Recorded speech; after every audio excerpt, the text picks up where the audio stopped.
Na nový rok zvyčajne prinášame nejaké nové rozhodnutia, že verím, že ste všetci na nový rok niečo si rozmyslí. Bolo by dobre od 1. januára niečo inak, trošku menej jesť, trošku viacej sa hýbať, začať nejakú aktivitu, ísť tam alebo vidieť to. To sú pekné také veci, ktoré tak kalendársky nový rok môže priniesť.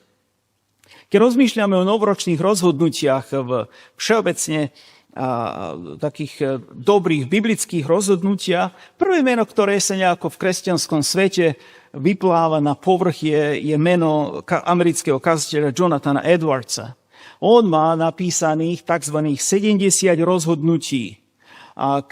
Neviem, či to je preložené v našich jazykoch, ak nie, skúste si vyhľadať online. Medzi prvými vecmi, keď sa napíše jeho meno, presne toto vyjde, tieto decisions. On mal iba 19 rokov, keď začal písať tieto rozhodnutia.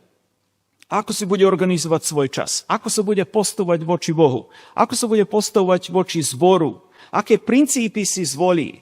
19-ročný chlapec v priebehu 2 a 3 rokov napísal tieto rozhodnutia a čítame potom, on si dal takú úlohu, že tieto rozhodnutia bude čítať každý týždeň. Každý ten týždeň toto prejde. A bude nad tým zvažovať, kde teraz stojí. Mnohé z mojich novoročných rozhodnutí dopadli tak, že som nad tým uvažoval 31. decembra. Bolo by dobre, bolo by zaujímavé. A tam potom v júni som sa niečo spamätal. Čo s tým mojim rozhodnutím? Čo spravím? Skúsim to na rok. Na rok to bude dobrý čas. O rok. Ak prinesieme nejaké rozhodnutie, možno teraz v týchto novoročných dňoch, zvažujme to veľmi často. Zvažujme to týždenne. Analyzujme to. Vidíme, kde sme s tým. Vidíme, či napredujeme, či rastieme.